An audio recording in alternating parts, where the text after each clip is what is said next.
Okay, so here we have two quite similar lenses for the Micro Four Thirds system.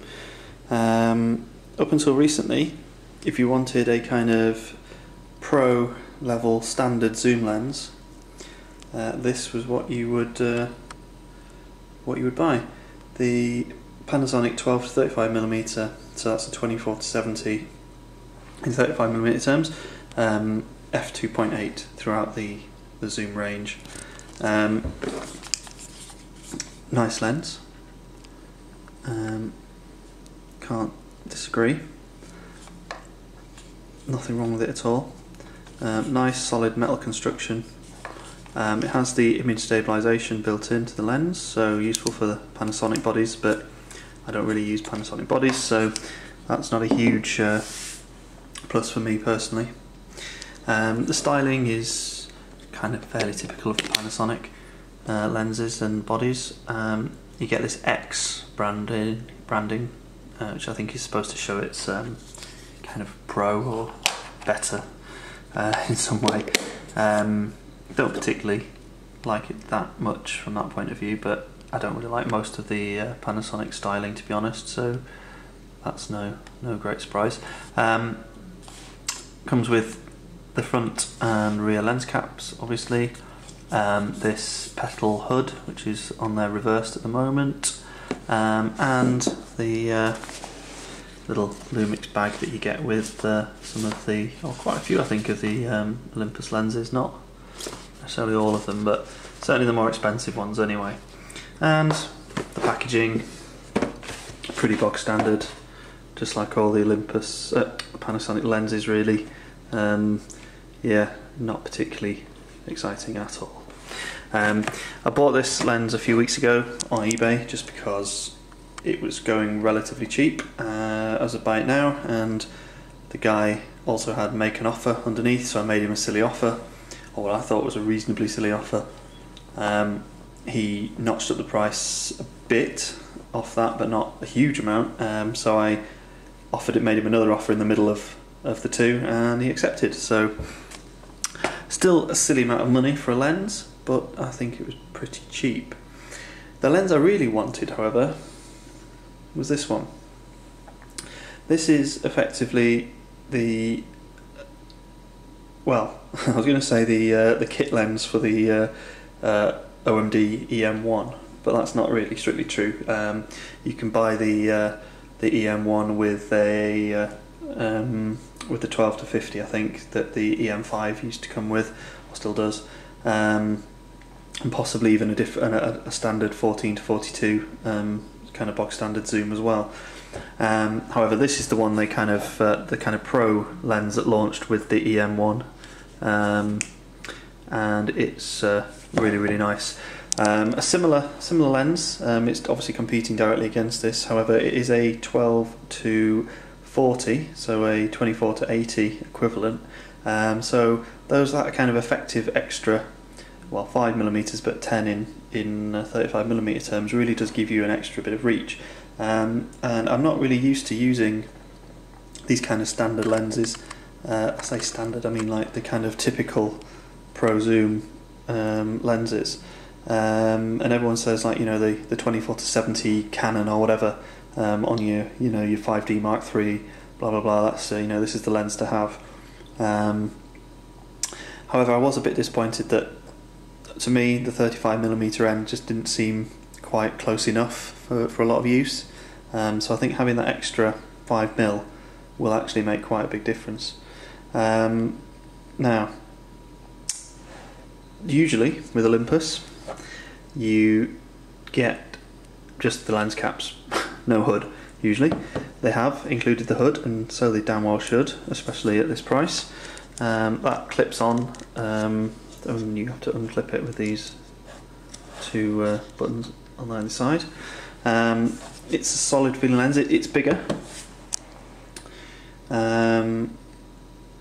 It's probably a little bit heavier, but there's not actually as much in it as I thought it would be. It is heavier, but not a huge amount, but it is bigger, that's for sure. So Olympus have generously given you a lens hood, which is probably one of the first times they've done that, and also they have given you this actually nicer than the Panasonic bag, I have to say. It's a kind of nice suede material with a bit of leather around the bottom. Whether it's real, I have no idea, but you know, it's better than this kind of well, I don't know what that is, just kind of plasticky material. There's definitely a bit more thought gone into this, and basically it's a case of they spent a little bit more money on each one and just made it feel like you're getting a slightly more premium product, down to the box as well.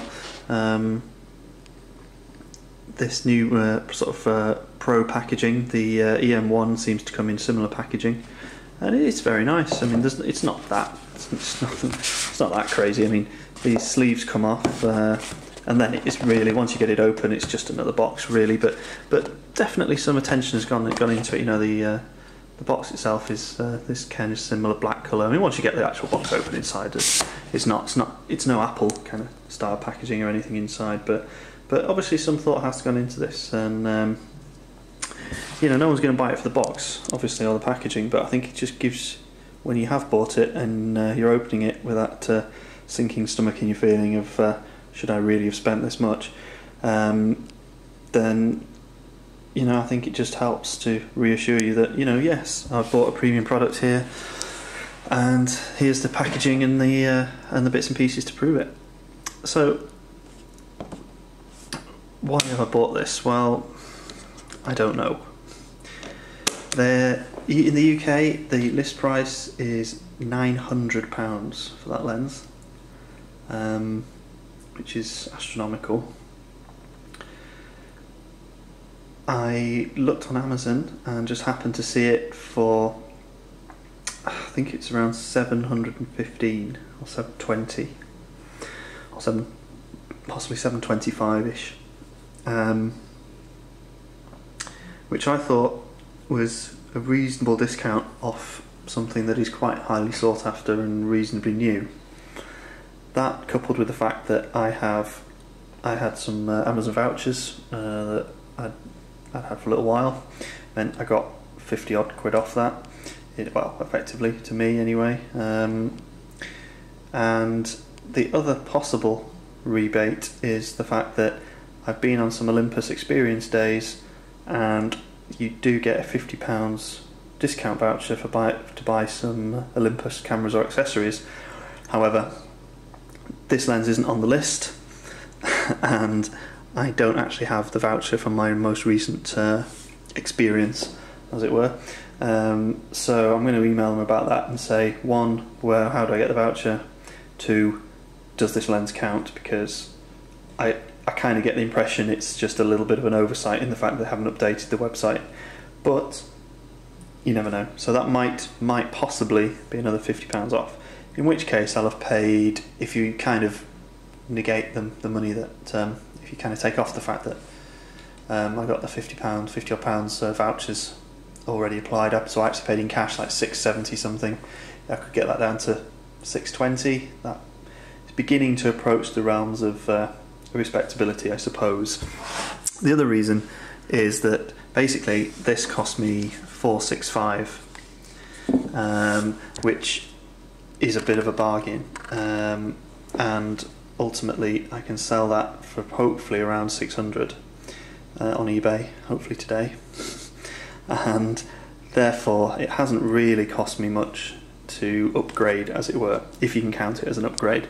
And the reason I count it as an upgrade is I've got the extra reach. It's fully kind of weather sealed. This is sort of, I believe, kind of it does, what's it say, splash and dust proof on the box here, but no one's really been able to explain if that would be fully weatherproof on my OMD EM5s. Whereas I know this is, it has been, you know, that's kind of the whole point of it. Also, this doesn't have the image stabilization. This does. That might sound like a bad thing, except I don't need it, so I don't really use Panasonic bodies. And also I've read that this can be a problem with this lens in that when you turn it off, especially for video use on a tripod, it doesn't actually turn off properly. And there's a switch here that's supposed to do that, and apparently it doesn't, but I don't know whether that's actually true. But it's just another reason that, you know, if you're going to have that much money tied up in something, then really you need it to work properly.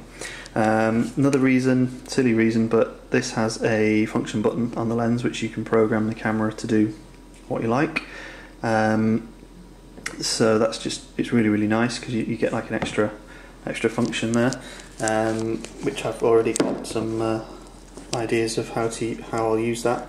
I'm just going to take the lens hood off. The other thing is, on this lens you have this manual focus clutch, which one or two other Olympus lenses have. I say one or two, maybe just one.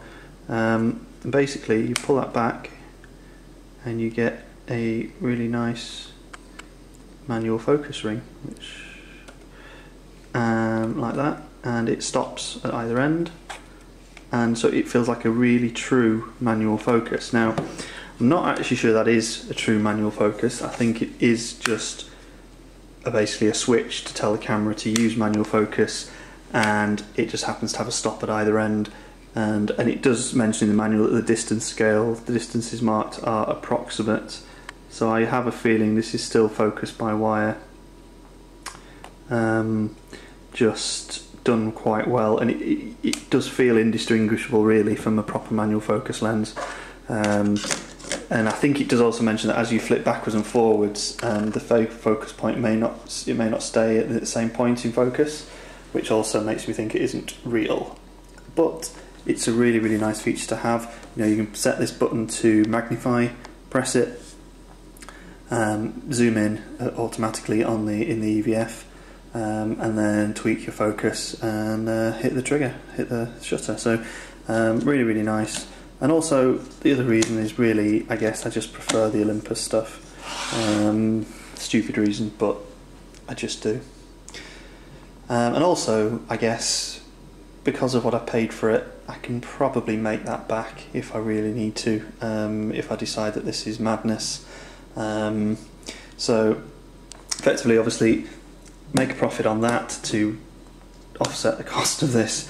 Get that on eBay today. I've also got the 12 to 50 zoom Olympus, the kind of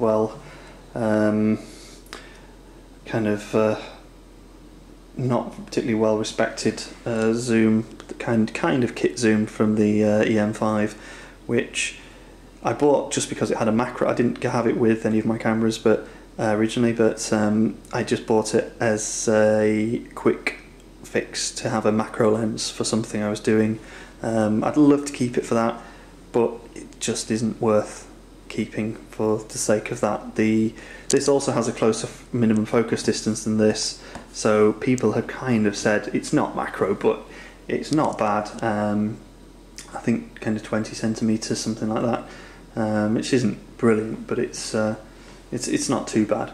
Whereas I think that one maybe is 25. I could be making those figures up completely, but something like that. So it kind of will just about perform that function for me as well. Not really, but I don't really do any macro photography at the moment. It was just something I thought I might need in the near future, so I got one of them cheap on eBay. So that needs to go back on as well. So really, between the two, I can make the money back. I do also have, just hiding around the back here, just realised, the Panasonic 14mm prime lens, so the little pancake, which would also be kind of technically redundant by the fact that this is a 12 to 40 2.8, and that's a 14mm 2.5. So really, I mean, you know, you could say, well, you don't need both. So that's another option to sell, and then I can probably come out kind of on top, if you really want to put it that way. The fact that I've bought all these things in the first place means I'm not obviously coming out on top, but it's a possibility. I guess the only reason I probably would want to keep that, and I kind of keep thinking to keep hold of it, is it obviously is massively, massively smaller. And if you just want a really quick little lens to carry around on a camera, then you can't do much better than that. apart from maybe the 20mm one f1.7. But I never really liked that for the amount of money. To me, it struck me as slow to focus and loud aperture clacking. Although other lenses do that as well, so I guess it's not the end of the world. But you know, if you were to stick that on something like the EPL3, it's barely bigger than the body cap that's actually on there. I do have the body cap lens, the 15mm body cap lens, but that's f8 and pretty bad quality. So really, that's only any use for kind of when you know quality isn't really needed. So I don't know, perhaps I need to get rid of that 14mm as well and just really concentrate on using a much smaller number of lenses, and you can justify keeping or selling anything really.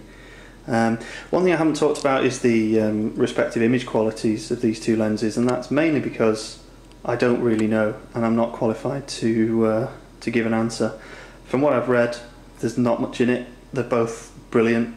People have said for both of them that they're pretty much the best lens they've ever used, or certainly on Micro Four Thirds, if not at all anywhere. I think technically, possibly the Olympus just holds the first place in that category, which is another reason to have it. But to be honest, I don't think there's really anything much in it, and I have read things that say the Panasonic is possibly sharper in the centre, whereas the Olympus is sharper all round, in the corners and things. So who knows? I don't know. But anyway, I was not sure if anyone's really kind of talked about these two lenses together and kind of shown them together, so just thought I'd do this, what was supposed to be a quick video, and it's turned into a 15-20 minute ramble as usual. So if there's any questions about these, or you have any thoughts, just let me know.